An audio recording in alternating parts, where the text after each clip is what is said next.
English articles, a and the, use 20.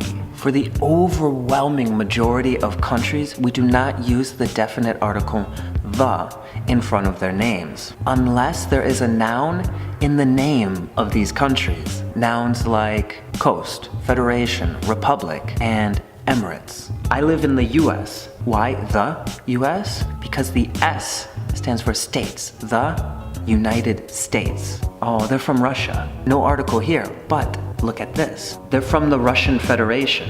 Why the? Because of federation. So basically, some countries have more of an informal name, like Russia, and then a more formal diplomatic name, the Russian Federation.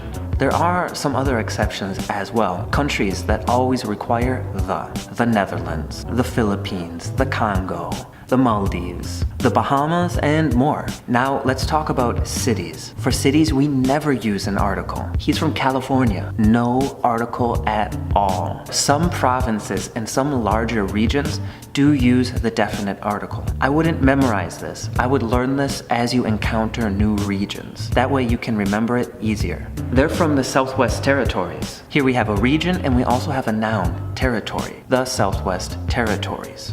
I know this is complicated, so make sure you remember easier by writing some examples down here.